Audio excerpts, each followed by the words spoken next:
എന്നാലും ചെയ്ത് തെറ്റായിപ്പോയി. അതന്നെ എന്തായിരുന്നു, എന്താ മലപ്പുറം കത്തി എന്തൊക്കെയായിരുന്നു. അവരെയല്ല, തന്നെ കുറിച്ചാണ് ഞാൻ പറഞ്ഞത്. എന്നെയോ? അതെ, നിങ്ങളെ തന്നെയാ. തെറ്റൊക്കെ അതൊക്കെ വരും. പക്ഷേ ട്രിപ്പിന്റെ കാര്യം നമ്മുടെ അണ്ടിത്തറ കുടുംബത്തിന് യോജിച്ചതല്ല. അണ്ടിത്തറയുടെ പാരമ്പര്യം ഒന്നും ഇവിടെ കേൾക്കൊന്നും വേണ്ട. അതെന്താടി അങ്ങനെ ഒരു പറച്ചിലേ? അന്റെ പിണ്ടിപ്പാറേനെക്കാട്ടി ഭേദാ. വീട്ടുകാരെ കുറിച്ച് പറയണ നിർത്തുങ്ങള്. ഏയ് ദേഷ്യം പിടിക്കാൻ എന്റെ പൊന്നിടാവേ. എന്ത് രസമായിരിക്കും അവിടെ പോയി കുളിക്കാൻ. എനിക്കും ഊട്ടി കൊടൈക്കനാൽ എന്താ അവിടേക്കൊക്കെ എനിക്ക് പോണം. അപ്പൊ നിങ്ങൾക്ക് ട്രിപ്പ് പോണം. അതന്നെ പറന്ന് പോണം അല്ലേ? എന്നാ ഗോവയ്ക്ക് പോവാം. വേണ്ട. നമ്മുടെ അണ്ടിത്തറ കുടുംബത്തിന്റെ അഭിമാനത്തെയാണ് നീ തൊട്ട് കളിക്കുന്നത്. കേട്ടില്ലേടി? എന്റെ കൊച്ചുങ്ങളെ അതിന് കിട്ടില്ല. എന്റെ കൊച്ചുങ്ങളെ ഞാൻ വിടില്ല.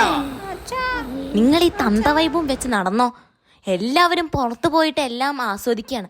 അപ്പോഴാണ് നിങ്ങളുടെ ഒരു അണ്ടിത്തറ പാരമ്പര്യം വെച്ച് നിങ്ങൾ നടക്കണത്. എപ്പോഴങ്ങളൊക്കെ ഒന്ന് നന്നാവുക. എന്ത് രസം അറിയോ, പുറത്തു പോയി ഇങ്ങനെ പറന്ന് നമ്മുടെ ഫാമിലിയൊക്കെ ആയിട്ട് നമുക്ക് ഇങ്ങനെ പറന്ന് നടക്കാം. എന്നിട്ട് നമ്മളും നമ്മുടെ കുട്ടികളും മാത്രം.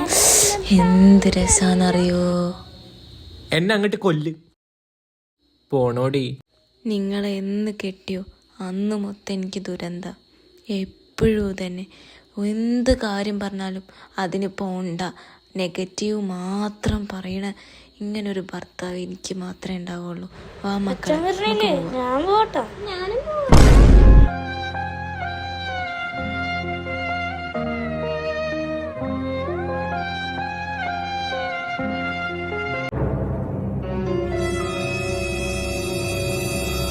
അയ്യോ ഞാൻ അറിയാതെ പ്രസവിച്ചേ. അയ്യോ നിന്റെ മുത്തച്ഛൻ എന്താ എന്നെ മരുന്നോ? എടാ പുറത്തൊന്ന് പിടിച്ചു കേറ്റടാ, എനിക്ക് പറ്റുന്നില്ലടാ. എടാ ഒന്ന് എന്താണത് കണ്ടിത്താടാ. നല്ല കുട്ടി.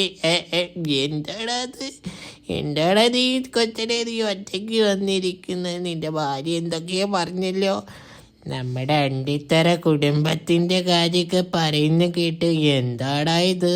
എന്താടാ ഒന്ന് പൊട്ടിക്കാറുന്നില്ലേ? അത് പിന്നെ മുത്തച്ഛ നീ ഇങ്ങനെ ഭാര്യയുടെ വാല് പിടിച്ച് നടന്നു. അങ്ങനെയൊന്നുമില്ല എന്നിട്ടാണോടാ നീ ഇത്രയും കേട്ട് നിന്നത്? നമ്മുടെ അണ്ടിത്തറ കുടുംബത്തിൽ ചേർന്നതല്ല. മുത്തച്ഛനും കൂടി കൊണ്ടുപോകാനാ കൊച്ചിനെ. ട്രിപ്പ് കൊറേ കാലായി പോയിട്ട്. തന്നപ്പോഴേക്കും കാലന്റെ കൂടെ കിട്ടില്ല. ഞങ്ങളുടെ കൂടെ വരാൻ പറഞ്ഞിട്ട് അപ്പയും പോയ